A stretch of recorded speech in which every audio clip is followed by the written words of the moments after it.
Hi, I want to tell you about visiting Savannah, Georgia. I recently took 32 Girl Scouts to Savannah, Georgia, and we enjoyed learning all about history and having a great time there. And not only are there fantastic historical things to do while you're there, but there's great restaurants, there's beautiful gardens and museums, and fun places to shop. It is an all around great place to visit. While we were there, we took a historic trolley ride all over town, and Miss Peaches and Miss Scarlet told us great anecdotes about all the historical places there to see and to learn about. People dressed in costumes jumped on our trolley and acted out historical things for us. It was so fun. We even stopped to visit the Laurel Grove Cemetery to see where the famous people who had lived there were buried. And we learned that the graves that were shaped like tables, people used to go and have lunch there after church with their carriages and their whole families, and they would spread out their china and their tablecloths on their loved one's tabletop grave and have lunch with them. So that was really interesting. And another great way to hear about history in Savannah is to take a horse-drawn carriage tour. It doesn't go as far as the trolley tours, but you'll still learn a lot of great history, and it's always fun to take a horse-drawn carriage ride. We also really enjoyed a walking tour with Liberty Tours by Aaron Bradford. He showed up in full Civil War regalia and listed us in his troop and then marched us all over Savannah, telling us all about George Washington's travels there and the different things that happened. In fact, it was interesting. One of my scouts afterwards said, "I didn't realize George Washington was so savage." And it just really made history come alive for the girls. We learned how to fire a musket and to beat a drum and all the different things. It was great. And I highly recommend contacting him if you're going to go there. But as well as historical tours, we loved our ghost tour we took while we were there. Savannah is known for a lot of paranormal activity.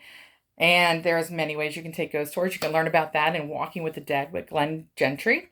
But we chose a walking tour because we had a large group and it was very spooky. We went at night. Our tour guide encouraged us to take pictures of all the houses she talked about and to look for paranormal activity afterwards in our photos. If you look on my slideshow, you'll see the picture of the house. You'll see green orbs rising out of the house. It's very spooky. She also took us over to the Bonaventure Cemetery, and there is an unmarked grave there for the yellow fever victims. There's over 600 people buried there, and she said if we were being very brave and we put our arms through the fence, we would notice that it was colder in the cemetery than it was outside of the cemetery.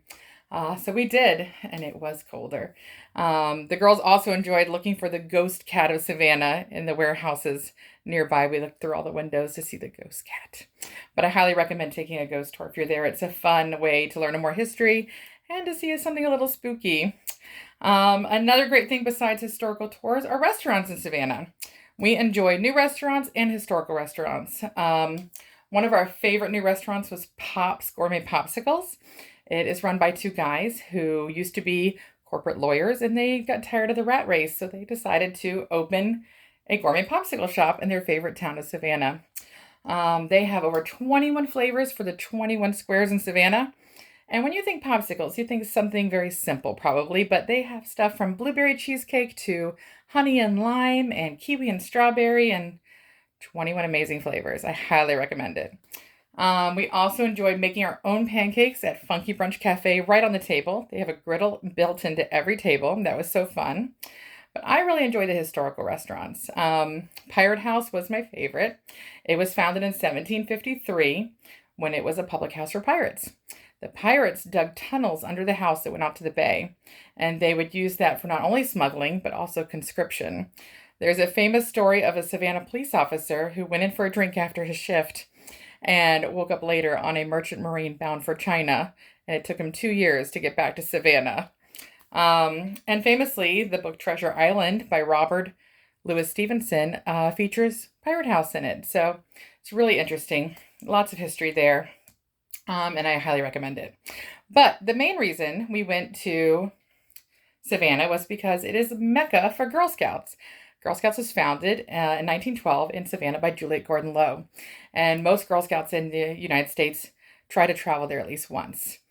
We toured her home. We toured the first meeting house.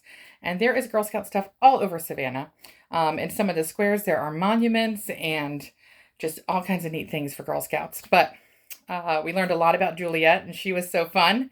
And we learned a lot about where Girl Scout cookies came from. That was a funny story where Juliet decided she wanted to have her troop send saltwater taffy to the soldiers during the war, and they didn't have money to buy the taffy. So they baked cookies and had a bake sale, and were able to buy the taffy to cheer the soldiers up and send it. So then famously, Girl Scout cookies got started because it was a success.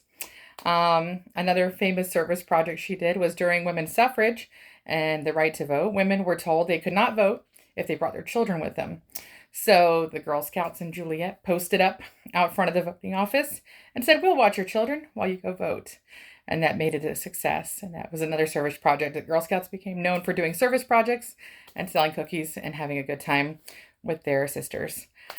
But that's all I've got for right now because I'm trying to talk fast. I highly recommend you visit Savannah. There is not only fancy restaurants, historical things to do, beautiful gardens, shows, and just it's a gorgeous city and it's so rich with history. I highly recommend you visit it. All right, thank you.